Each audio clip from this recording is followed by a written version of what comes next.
내년도 예산안 처리 디데이를 맞은 여야가 온종일 예산안과 쟁점 법안 연계 처리 문제로 진통을 겪었는데요. 네, 정의화 국회의장의 고심 끝에 쟁점 법안 직권상정 방침을 정해서 곧 열릴 본회의에서 일괄 처리될 것으로 보입니다.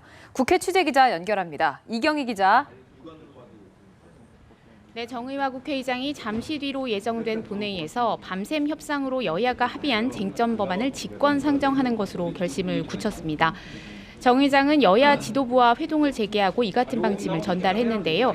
첫 회동 때만 해도 예산안과 법안을 절대 따로 처리할 수 없다는 여당의 압박에 협의를 요구하며 오늘은 예산안만, 쟁점 법안은 심사기를 지정해 오는 8일 처리하자고 제안했지만 여야의 합의 사항을 존중해야 한다는 새누리당의 강력한 압박에 마음을 바꾼 것으로 보입니다.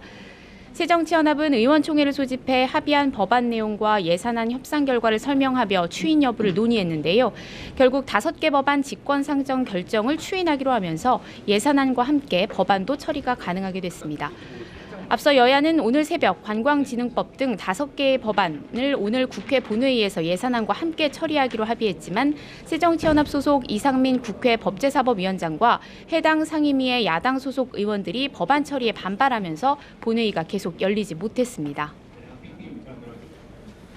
네, 예산안과 법안을 연계 처리하기로 합의가 지켜지지 않으면서 진통을 겪은 건데 어떤 부분이 걸림돌이었습니까? 네, 어제 여야는 밤샘 협상을 통해 5개 쟁점 법안을 예산안과 함께 처리하기로 합의를 했는데요. 새누리당이 가장 시급한 법안으로 꼽고 있는 관광진흥법을 비롯해서 국제의료사업지원법, 새정치연합이 드라이브를 걸어온 대리점 거래 공정법, 이른바 남양유업 밤직법 등이 대상입니다.